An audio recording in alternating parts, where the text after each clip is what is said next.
సత్యనారాయణ గారు, చాలామంది ఒక టాపిక్ గురించి నాకు ఫ్రీక్వెంట్గా మెయిల్స్ పెడుతున్నారు, మెసేజ్ ఇస్తున్నారు.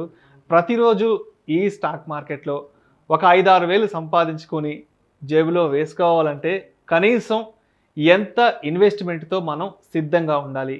అదేవిధంగా ఇంట్రాడేలో 1 నుంచి ఒక 2% వరకే మనకు రిటర్న్స్ వస్తాయి కదా. సో అంతకంటే ఎక్కువ రిటర్న్స్ రావాలంటే ఏం చేయాలంటూ కూడా ఈ క్వశ్చన్ గురించి ఫ్రీక్వెంట్గా అడుగుతున్నారు. సో మన ప్రేక్షకులకు దీని గురించి డీటెయిల్డ్గా తెలియజేయగలరు? ఇది అందరికీ ఉండేటటువంటి డౌటు. ఎందుకంటే ఒక సాఫ్ట్వేర్ ఎంప్లాయీ అనుకోండి, ఒక గెస్టెడ్ ఎంప్లాయీ అనుకోండి, పర్ మంత్ శాలరీ 1 lakh ఉంటుంది. అయితే ఇప్పుడు జనరేషన్కి ఎలా ఉంటుందంటే ఎప్పుడో 1 lakh అంటే గెస్టెడ్, సపోజ్ ఒక ఎంప్లాయీ ఎడ్యుకేషన్ అనుకోండి, డిగ్రీ అనుకోండి, క్వాలిఫికేషన్స్ అనుకోండి, ఆయన చేసిన క్లర్క్ పోస్ట్ నుంచి రిటైర్మెంట్ అయ్యే స్టేజ్ వచ్చేటప్పుడు అబౌవ్ 50 years దాటిది తప్ప ఆయనకి గెస్టెడ్ క్యాడర్ రావటం కానీ ఒక 1 lakh శాలరీ రావటం కానీ జరగదు. కానీ ఇప్పుడు ప్రజెంట్ జనరేషన్లో ఇప్పటికి ఎలా ఉంటుందంటే 1 monthలోనే ఒక 1 lakh రావాలి. ఒక 5-6 వేలు రోజు వచ్చేసినాయి అనుకోండి, 20 రోజులు వర్కింగ్ డేస్ మన షేర్ మార్కెట్కి, అంటే 1 lakh వచ్చేయాలి.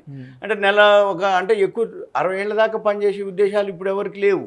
ఏ సాఫ్ట్వేర్ ఎంప్లాయీ చూసినా అంటే మెంటల్ అనుకోండి బాగా స్ట్రెస్ కావటం, మారిపోతూ ఉండటం. అంటే ఒక 6 నెలలు సంవత్సరం కానీ ఇంకో సాఫ్ట్వేర్ కంపెనీలోకి రెజ్యూమ్లు పెట్టడం, ప్యాకేజ్ ఎక్కువ ఉందనగానే అందులోకి జంప్ కావటం, ఆ జంప్ అవగానే ఆటోమేటిక్గా ఆ సాఫ్ట్వేర్ కంపెనీ అని ఈయనకి ఎక్కువ ప్యాకేజ్ ఇచ్చిందంటే ఆయన ఎక్కువ పని చేయించుకోవటం, ఎక్కువ పని చేయించుకోగానే ఈయన అలసిపోయి అబ్బా నాకు ఇక అంటే కొంత స్టేజ్ అయిపోయినాక నేను రిటైర్మెంట్ అనే స్టేజ్కి అంటే జమ చేసుకునే ఉద్దేశంతో ఇప్పుడు చాలామంది రోజు ఒక 5-6 వేలు వస్తే చాలు ఏం చేస్తుంట. అయితే మినిమం అయితే ఒక 1 lakh ఉండాలి.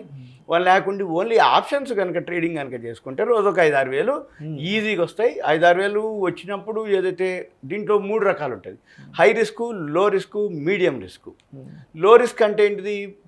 రిస్క్ లేదు అంటే చాలా తక్కువ రిస్క్, అంటే ప్రాఫిట్ కూడా లోనే ఉంటుంది. అంటే రిస్క్ ఎప్పుడైతే లో ఉంటుందో ప్రాఫిట్ కానీ రిటర్న్స్ కానీ లోనే ఉంటాయి. నో రిస్క్, అసలు రిస్కే లేదు, నో రిటర్న్స్. అంటే ఉదాహరణకి ఇప్పుడు పోస్ట్ ఆఫీసు, బ్యాంకులు డిపాజిట్లు చేసినావు, రిస్క్ లేదు కానీ రిటర్న్స్ కూడా 7%, 6%. మళ్ళీ ఇన్ఫ్లేషన్కి దానికి పోలిస్తే నీకేం లేదు, జీరో అన్నట్టు. అంటే నో రిస్క్, నో రిటర్న్స్. లో రిస్క్ అంటే ఏదో కొంత రిస్క్ తీసుకుంటే అవి కొంతే రిటర్న్స్ వస్తాయి. ఇక మీడియం రిస్క్ అంటే కొంత రిస్క్ తీసుకుంటాడు, మీడియం రిటర్న్స్ వస్తాయి. ఇక షేర్ మార్కెట్కి వచ్చేటప్పటికి హై రిస్క్, హై రిటర్న్స్. కానీ హై రిస్కే మిగులుతుంది తప్ప హై రిటర్న్స్ మిగలట్లేదు. ఎవరైతే కొత్త జనరేషన్, ఎవరైతే సబ్జెక్టులో నాలెడ్జ్ లేకుండా ఆప్షన్స్ ట్రేడింగ్ చేస్తే రోజు ఒక 5-6 వేలు ఈజీగా వస్తాయి. పెట్టుబడి 1 lakh ఉంటే సరిపోతుంది. ఇప్పుడు 1 lakh అబోవ్ ఉండాలి మినిమం. ఎందుకు అంటేనంటే ఈ మధ్య కాలంలో సెబీ వాళ్ళు నామ్స్ చేంజ్ చేయడం జరిగింది. ఎప్పుడైతే మార్కెట్ ఆల్ టైమ్ హైక్ పోయిందో సెబీ ఎప్పటికప్పుడు చేంజ్ చేస్తూ ఉంటుంది. అంటే లివరేజ్లు, ఎక్స్పోజర్లు ఏవైతున్నాయో అవన్నీ కట్ చేయటం, నీ దగ్గర పైసలు ఉంటే కొనుక్కో లేకపోతే ఊకో. ఒకప్పుడు ఏంటిది, మార్కెట్ బాగా డౌన్లో ఉన్నప్పుడు లివరేజ్ ఇచ్చేది, లివరేజ్ ఎక్స్పోజర్ అంటే ఏంటంటే నీ దగ్గర 1 లక్ష ఉంటే నువ్వు 10 లక్షలు, 20 లక్షలు, 25-30 లక్షల వరకు కొనుక్కునే అవకాశం ఇచ్చేది. అంటే అప్పు మాదిరి. అంటే ఏంటిది, మార్కెట్ డౌన్లో ఉన్నప్పుడు గవర్నమెంట్ సపోర్ట్ చేసేది. ఇప్పుడు మార్కెట్ ఎప్పుడైతే ఆల్ టైమ్ హైక్ వచ్చింది అనుకోండి, చాలామంది ఉదాహరణకి స్టార్టింగ్లో అంటే ఒక 20 years 10 years బ్యాక్ కూడా డీమ్యాట్ అకౌంట్లు వేలల్లో ఉండేది. 1 లక్ష ఉంటే ఎక్కువ, దాంట్లో మళ్ళీ మల్టిపుల్ అకౌంట్లు ఎక్కువ ఉండేది. సపోజ్ ఇప్పుడు ఎక్స్కి ఇండియా బుల్స్లో ఉంటుంది, షేర్ ఖాన్లో, మోతీలాల్లో ఇట్లా 3-4 డీమ్యాట్ అకౌంట్లు ఉంటాయి. అంటే నీ పేరుకు 1 లక్ష డీమ్యాట్ అకౌంట్లు ఉంటాయి, అందులో 30-40 వేలే రియల్ అకౌంట్లు, అన్ని మల్టిపుల్ అకౌంట్లు. కానీ ఇప్పుడు ప్రజెంట్ సిచ్యువేషన్ 8 కోట్ల అకౌంట్లు ఉన్నాయి. ఓన్లీ లాస్ట్ ఇయర్ కరోనా తర్వాత పెరిగిన ఏవైతే అకౌంట్లు ఉన్నాయో అవి ఇప్పుడు 8 crores రీచ్ అయినాయి. సరే ఓకే, 8 crores మల్టిపుల్ అకౌంట్స్ కూడా ఆల్రెడీ ఉంటాయి. అవి ఒక 8 crores 1-2 crores ఈజీగా ఉంటాయి మల్టిపుల్. అంటే ఒకళ్ళకి 3-4 అకౌంట్లు ఉండి ఉంటాయి కాబట్టి. కానీ అప్పటికి ఇప్పటికీ ఏంటంటే టర్నోవర్ బాగా పెరిగిపోవడం జరిగింది, మార్కెట్ ఆల్ టైమ్ హైక్ పోవడం జరిగింది, ఫారిన్ ఇన్స్టిట్యూషనల్ ఇన్వెస్టర్స్ ఎక్కువ ఇన్వెస్ట్ చేయడం జరిగింది. కాబట్టి ఆప్షన్స్ ట్రేడింగ్లో ఏదైతే ఉందో వాళ్ళకి మాత్రం ఇప్పుడు మంచి రిటర్న్స్ వస్తాయి. కానీ సబ్జెక్ట్ లేకుండా ఆప్షన్స్ చేయకూడదు. సబ్జెక్ట్ కనుక నేర్చుకొని ఉంటే ఆప్షన్స్లో ఒకటే రోజు 5-6 వేలు కాదు, 1 lakhకి అంటే 40-50 లక్షలు వచ్చిన రోజు కూడా ఉంది. ఉదాహరణకి సెబీ ఒకరోజు ఆదాని గ్రూప్ మీద బ్యాన్ చేయడం జరిగింది ఒక బ్యాడ్ న్యూస్.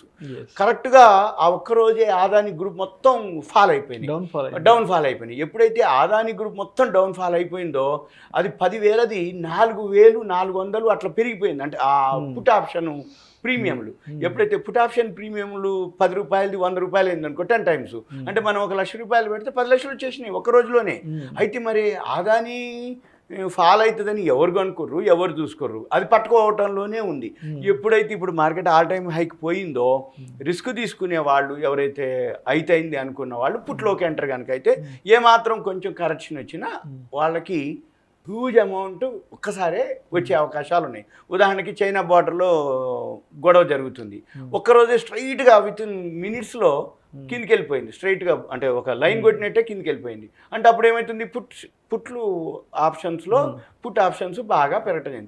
ఎగ్జాంపుల్ లాస్ట్ ఈ మధ్య కాలంలో టాటా గ్రూప్ ఉంది, ఒక్కరోజే ఆ ఎయిర్ ఇండియా 18,000 కోట్లు కొన్నాము అనగానే నెక్స్ట్ డే మొత్తం టాటా గ్రూప్ మొత్తం అన్ని స్క్రిప్లు పెరిగిపోయినాయి. అంటే కాల్ ఆప్షన్స్ ఎవరైతే కొనుక్కొని ఉన్నారో Tata group any Tata Motors అనుకోండి, టాటా స్టీల్ అనుకోండి, టాటా బిఎస్ఎల్, ఇట్లా ఏవైతే టాటా గ్రూప్లో ఏవైతే కంపెనీలు ఉన్నాయో అవేవైతే ఆప్షన్స్లో ఉన్నాయో ఫ్యూచర్స్ అండ్ ఆప్షన్స్లో అవి కొనుక్కున్న వాళ్ళకి అన్లిమిటెడ్, అంటే ఒకటేసారి మన అమౌంట్కి 5 times 4 times వచ్చింది. ఇంకా ఎగ్జాంపుల్ జీ వచ్చింది ఈ మధ్యకాలంలో, ఒకటే రోజు జీ వాళ్ళు మేనేజ్మెంట్ మారుస్తున్నామన్నారు, వెంబటే ఆ జున్జున్ వాళ్ళ 50 లక్షల షేర్లని ఒక ప్రైస్కి 218 రూపాయలు 220 రూపాయలకి 50 లక్షల షేర్లు కొన్నాడు. ఇంకో మ్యూచువల్ ఫండ్ వాళ్ళు 50 లక్షలు కొన్నారు. అంతకుముందు 147 కరోనా నుంచి కూడా ఇప్పటి వరకు మార్కెట్ పెరిగినా అది 145 150లో ఉండేది. మేము చాలాసార్లు రికమెండ్ చేయడం కూడా జరిగింది. వాల్యూ ఉంది కానీ జీ పెరగట్లేదు. జీ ఛానల్ ఉంది, దానికి ఉన్నటువంటి అంటే ఆ రెప్యుటేషన్, గుడ్ విల్, దానికి ఉన్న అడ్వర్టైజ్మెంట్లు, దానికి ఉన్న సేల్స్, ప్రాఫిట్ అన్ని విధాలు ఉంటుంది, కానీ షేర్ ప్రైస్లో మూమెంట్ ఉండదు. అక్కడ ఏం జరిగింది అంటే మేనేజ్మెంట్ లోపం కింద ఆ షేర్ ప్రైస్ మూమెంట్ రాలేదు. ఎప్పుడైతే బోర్డ్ ఆఫ్ డైరెక్టర్స్ ఏజిఎంలో ఒక అనౌన్స్మెంట్ చేశారు, జీని మేము మేనేజ్మెంట్ ఏదైతే ఉందో మారుస్తున్నాము అని, వెమ్మటే జున్జున్ వాళ్ళ ఎంటర్ అవ్వటం, అది ఒక్కరోజే 30% 40% పెరగటం జరిగింది. అంటే ఆ రోజు ఎవరైతే కాల్ కొనుక్కొని ఉందో ఆటోమేటిక్గా 4-5 times కంటే ఎక్కువ పెరిగింది. అంటే లక్ష పెడితే ఒక రోజులోనే 4-5 లక్షలు వచ్చేసినాయి. ఇక మళ్ళీ జీవాడు సోనీలోకి మెర్జ్ అవుతున్నాను, మళ్ళీ రిలయన్స్ వాళ్ళు మెర్జ్ చేసుకుంటున్నాం అని, ఇట్లా అంటే జీకి ఒక న్యూస్ కాదు, జున్జున్ వాళ్ళ ఎంటర్ అవ్వటం, సోనీ వాడు ఎంటర్ అవ్వటం, రిలయన్స్ వాడు మెర్జ్ చేసుకుంటా అనటం అనగానే ఉంది జీ టెలి అట్లా వెళ్ళిపోవటం. ఇప్పుడు టాటా గ్రూప్ ఉన్నాయి ఈ మధ్య కాలంలో, మళ్ళీ రిలయన్స్ ఉంది, సోలార్ బై చేయడం జరిగింది, అట్లా వేరే ఎక్వైర్ చేస్తున్నారు అనగానే ఆటోమేటిక్గా వెళ్ళిపోతాయి. అయితే ఇవన్నీ రోజు రావు, నెలకి ఒక పౌర్ణమి ఒక అమావాస్య ఎలా అయితే ఉంటుందో నీ 1,00,000 రూపాయలని పెట్టి ఆప్షన్స్లో కనుక ట్రేడింగ్ చేస్తే రోజు 5-6 వేలు కాకపోయినా 1,000-2,000 లాస్ పెట్టుకోవాలి. మిగిలి ఇప్పుడు థర్స్డే ఉంది, థర్స్డే రోజు ఏం జరుగుద్ది అంటే వీక్లీ క్లోజింగ్ ఉంటుంది. ఎప్పుడైతే వీక్లీ క్లోజింగ్ ఉంటుందో వోల్టాలిటీ ఎక్కువ ఉంటుంది. ఆ వోల్టాలిటీ ఎక్కువ ఉన్న రోజు నువ్వు కనుక డయాగ్నైజ్ చేసి పట్టుకోగలిగితే 5-6 వేలు కాదు ఇంకెక్కువ కూడా వచ్చే అవకాశాలు ఉన్నాయి. ఓన్లీ ఆప్షన్స్లోనే జరుగుద్ది. ఎందుకంటే పెట్టుబడి తక్కువ, హోంవర్క్ ఎక్కువ, అబ్జర్వేషన్ ఎక్కువ, నువ్వు పట్టుకోగలిగితే వస్తుంది. అది ఒకటి. ఇక నెంబర్ 2 ఇవే ఆప్షన్స్ మంత్లీ ఆప్షన్స్ ఉంటాయి. మంత్లీలో లాస్ట్ థర్స్డే ఉంటుంది, ఆ రోజు కూడా బాగా వల్టాలిటీ ఉంటుంది. అంటే 1 month అంతా ఒకరోజు ఒక ఎత్తు అయితే ఆ ఒక్క రోజులోనే నీకు 1 lakh వస్తాయి, 2-3 times కూడా వస్తాయి. వీక్లీ ఆప్షన్స్ ఉన్నాయి, మంత్లీ ఆప్షన్స్. హోంవర్క్ చేసి ఆ వీక్లీలోనే అంటే బాగా చేయగలిగితే 5 రోజులు ఉంటాయి. 20 వర్కింగ్ డేస్లో 4 గురువారాలు వీక్లీవి, 1 గురువారము మంత్లీది. ఈ 5 గురువారాలు కనుక అబ్జర్వ్ చేసి అంటే మిగిలిన రోజులన్నీ 15 రోజులు హోంవర్క్ చేసి ఆ 5 రోజులు కనుక చేస్తే నీ లక్ష కాదు ఇంకెక్కువ కూడా వచ్చే అవకాశాలు ఉన్నాయి. ఓన్లీ ఇది ఆప్షన్స్లోనే. ఆప్షన్స్లో ఎంత ఈజీ కాదు రావటం, ఎందుకంటే పెరుగుతూ అందరూ కూడా ఎక్కువ శాతం ఏం జరుగుద్ది అంటే బాగా పెరిగినాక కొంటారు. ఇప్పుడు రియల్ ఎస్టేట్ ఉంది, రియల్ ఎస్టేట్ తగ్గిపోయింది వద్దులే అబ్బా ఇంకా నాకు అంత ఇంట్రెస్ట్ లేదు అంటాడు. బాగా పెరిగింది అనగానే ఇక అది అవుట్స్కట్స్ అయినా లేదు, 50 కిలోమీటర్ల భువనగిరి యాదగిరి గుట్ట అన్నా కానీ కొంటారు, గుట్ట అన్నా కొంటారు. అంటే ఎప్పుడు బాగా పెరిగినాకే అబ్బో ఇక కొనేటట్లేదు, ఇక మా తరానికి ఇంకా మా పిల్లలకి అది ఇవ్వాలి ఇది ఇవ్వాలని కొంటారు. ఇది కూడా అంతే. షేర్ మార్కెట్ కూడా ఇప్పుడు ఆల్ టైమ్ హైలో ఉంది కాబట్టి డిమాట్ అకౌంట్లు విపరీతంగా వస్తున్నాయి కాబట్టి 5-6 వేలు పెద్ద ఏం కాదు. 1 lakh అయితే మినిమం ఉంటే సబ్జెక్ట్ మీద గ్రిప్ వస్తే వచ్చేస్తారు. ఇంకొకటి ఇక నెక్స్ట్ ఈక్విటీ షేర్లు ఇంట్రాడే చేస్తున్నారు 1-2% వస్తుంది. ఎప్పుడైతే ఈ 1 lakh 1-2% వస్తుందో అది సేఫ్ అనమాట.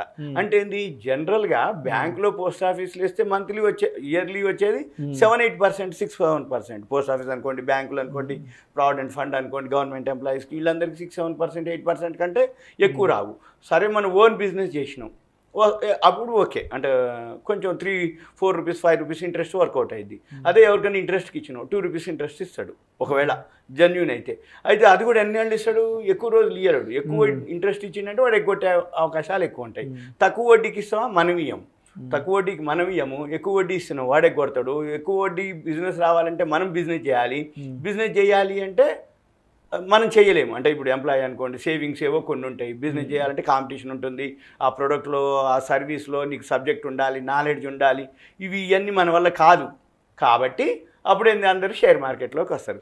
ఈ షేర్ మార్కెట్లో ఎవరైతే మెయిన్ ఈ 1-2% ఎవరికి వస్తాయి అంటే సీనియర్ సిటిజన్లు ఎవరైతే ఉంటారో, ఎడ్యుకేటెడ్ ఉండి రిటైర్ అయిపోయినాక వాళ్ళకు ఒక వ్యాపకం కావాలి, వాళ్ళకు ఒక పని కావాలి, వాళ్ళకు ఒక కాలక్షేపం కావాలి. వాళ్ళందరూ కూడా ఆల్రెడీ సబ్జెక్ట్ మీద అంటే ఒక తరం అయిపోయి ఉంటుంది. అప్పుడే ఓ షేర్లు అప్లై చేయటం, కొనుక్కోవటం, ఉంచుకోవటం, వాటన్నిటి మీద అబ్జర్వ్ చేయటం, వాళ్ళు 1-2% గెయిన్ చేస్తారు. ఎప్పుడైతే 1-2% గెయిన్ చేస్తారో రిస్క్ ఇన్వాల్వ్మెంట్ కూడా చాలా తక్కువ ఉంటుంది. ఎందుకు, లక్షకి రోజు ఒక 1000, 1500, 2000 కావాలి, ఓకే ఈజీగా వచ్చేస్తాయి. ఏ స్క్రిప్ట్ చూసుకున్నా డైలీ కనుక మీరు అబ్జర్వ్ చేస్తే 1-2% ఈజీగా వస్తాయి. అంటే లాస్ కూడా మినిమం పెట్టుకోవాలి. అంటే నీకు 2000 ప్రాఫిట్ కావాలి అనుకుంటే ఒక 400, 500 లాస్ పెట్టుకోవాలి. అంటే ఫస్ట్ లాస్ వచ్చింది, స్టాప్ లాస్, ఇక ఆ రోజుకి అది క్లోజ్. సపోజ్ 2000 వచ్చింది, ఆ రోజుకి అప్పుడు క్లోజ్ చేయాలి. ఇప్పుడు నాకు కాసేపటికి 2000 వచ్చేసిందే, మధ్యాహ్నానికి ఇంకో 2000 వస్తుంది, సాయంత్రానికి ఇంకో 2000 వస్తుంది, సాయంత్రం లోపలనే నాకు 7-8,000 వస్తాయి అనుకుంటే మాత్రం ఎక్కడో మళ్ళీ అత్యాశకు పోతే మళ్ళీ మిస్టేక్ జరుగుతుంది. మిస్టేక్ చేస్తే ఈ 2000 కూడా పోయే అవకాశాలు ఉన్నాయి. జనరల్గా 1-2% వస్తాయి ఈజీగానే. కాకపోతే దానికి పెద్ద హోంవర్క్ అవ్వకర్లే, బుర్రంతా చించక్కర్లే. ఏది ఆ సెన్సెక్స్ 30 షేర్లోనో, నిఫ్టీ 50 షేర్లో, లేకపోతే ఈ ఆటో సెక్టారో, లేకపోతే ఫార్మా సెక్టారో, ఐటీ సెక్టారో, లేకపోతే ఎఫ్ఎంసీజీ సెక్టారో, ఏదో ఒక 4-5 సెక్టార్లు సెలెక్ట్ చేసుకొని, ఇన్సూరెన్స్ సెక్టారో, ఓకే అది పెరుగుతుంది కొనుక్కోవటం. ఒక 2000 వచ్చింది, ఎగ్జిట్ అయ్యటం. ఏమి రాలేదు, క్లోజ్ చేయటం.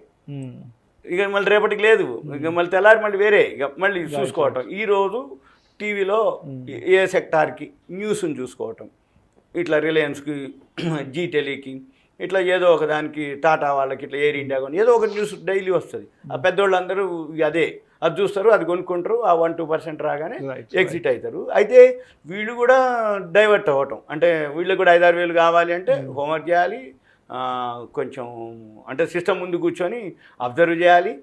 సబ్జెక్ట్ మీద నాలెడ్జ్ గెయిన్ చేసినాకైతే ఈజీ వస్తాయి. చాలామంది అడుగుతున్నారు, నాకు నెలకి 10,000 రూపాయలు శాలరీ, సో నేను మళ్ళీ ఇంకొక 10,000 రూపాయలు స్టాక్ మార్కెట్లో సంపాదించుకోవాలంటే ఏం చేయాలి? సో ఈ క్వశ్చన్ కూడా చాలా మంది అడుగుతున్నారు. అవును, ఇది జనరల్గా అందరికీ అవసరమయ్యే క్వశ్చన్. రెండోది, ఈ 10,000 వాళ్ళందరికీ లోపల ఉంటుంది, నా దగ్గర బాగా పైసలు ఉంటే నేను అట్లా చేసేవాడిని, ఇట్లా చేసేవాడిని అని అనుకుంటారు.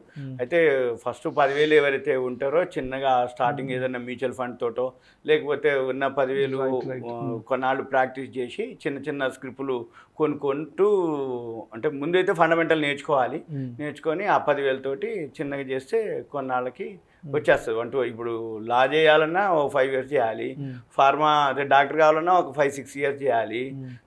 ఏది అయినా అంటే ఏ ఫీల్డ్లో అయినా కానీ, అంటే ఒక ప్రొఫెషనల్గా తయారు కావాలి అని అంటే, ప్రొఫెషనల్ డ్రైవర్ కావాలన్నా, ఇప్పుడు పుల్లారెడ్డి గారి స్వీట్ సెంటర్ ఉంది, ఆయన ఆ స్టేజీకి వచ్చిండు అంటే ఎన్నేళ్ళు ఆయన వెనక శ్రమ ఉంటే, కష్టం ఉంటే అంటారు. నేను కూడా స్వీట్ సెంటర్ పెడతా, పుల్లారెడ్డి గారి స్వీట్ సెంటర్ పక్కన నేను కూడా ఒకటి మడిగ తీసుకొని పెడతా అంటే మనకి రాదు. ఎందుకంటే మనకి క్వాలిటీ మెయింటైన్ చేయగలగాలి. అలానే 10,000 తోటి వస్తాయి 10,000, కానీ ఎప్పుడు వస్తాయి అంటే సబ్జెక్ట్ మీద నాలెడ్జ్ గెయిన్ చేసి మనం ఫండమెంటల్గా స్ట్రాంగ్ ఉన్నాయా లేవా, ముందైతే హోంవర్క్ చేయాల్సిందే, నాలెడ్జ్ గెయిన్ చేయాల్సిందే. అప్పుడు ఆ 10,000కి ఎడిషనల్గా వస్తుంది. కావాలనుకుంటే ముందు ఏం చేయాలంటే సింపుల్గా మ్యూచువల్ ఫండ్స్లోనో, లేకపోతే ఎవరైనా సీనియర్లు కానీ, ఎవరైతే ఫైనాన్షియల్ అడ్వైజర్స్ని కానీ కలిసి ముందు ట్రైనింగ్ తీసుకోవటం.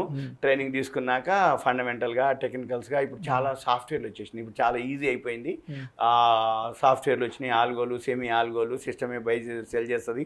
ఇప్పుడు చాలామంది సాఫ్ట్వేర్ ఎంప్లాయీస్కి ఆ సాఫ్ట్వేర్ లింక్ ఇస్తే సిస్టమే 10,000 రూపాయలతోటే రోజు 500 1000 కూడా ఇచ్చేస్తుంది. అదే అంటే ఏంటి, స్టాప్ లాస్లు మనమే ఫీడ్ చేయొచ్చు, టార్గెట్ ప్రైస్లు కూడా మనమే ఒక 1% 2% మనమే సెట్ చేయొచ్చు. చేస్తే సిస్టమే బై చేస్తుంది, సిస్టమే సెల్ చేస్తుంది. ఎండ్ ఆఫ్ ద డే వచ్చేటప్పటికి ఓన్లీ అమౌంట్ రూపంలోనే ఉంచుద్ది. అంటే ఇప్పుడు ఇవాళ ఉదయం 10,000 ఉన్నాయి, ఒక 300 లాభం వచ్చింది, క్లోజ్ చేసింది. సాయంత్రాన్ని మన అకౌంట్లో 10,300, ఒక 20-30 రూపాయలు బ్రోకరేజ్ పోతే 10,250 270 చూపిస్తుంది. సపోజ్ నెక్స్ట్ డే ఒక 200 మైనస్ అయింది, నీకాడు నేను 10,300లో 200 మైనస్, ఒక 20 రూపాయలు బ్రోకరేజ్ పోయింది, 10,100 50 మళ్ళీ బ్యాలెన్స్ చూపిస్తుంది. అంటే ఎప్పటికప్పుడు అది క్లోజ్ చేస్తుంది. ఇప్పుడు ప్రజెంట్ చాలా సాఫ్ట్వేర్లు వచ్చేసినాయి. అసలు షేర్ మార్కెట్ ఇప్పుడు ప్రజెంట్ కూడా మాన్యువల్ లేదు. మ్యూచువల్ ఫండ్ చేసినా, ఫారిన్ ఇన్స్టిట్యూషనల్ ఇన్వెస్టర్స్ చేసినా ఆల్గో ట్రేడింగ్ మీదనే జరుగుతుంది. సిస్టమ్ అంతా సాఫ్ట్వేర్ల మీదనే నడుస్తుంది. మాన్యువల్గా చేసే వాళ్ళకి రిటర్న్స్ లేవు. కాబట్టి ఆల్గో నేర్చుకోవటం బెటరు, ఆల్గో సాఫ్ట్వేర్ లింక్ తీసుకోవటం బెటరు, వాటి మీదనే ఫోకస్ చేయటం బెటరు. ఇప్పుడు ఈ 5-6 వేలు ఈ 1-2% ఎవరైతే ఉండరో వాళ్ళు మాన్యువల్ వాళ్ళే. ఎందుకంటే ఆప్షన్స్ ఈ స్టాప్ లాస్ గీప్ చెల్లవు.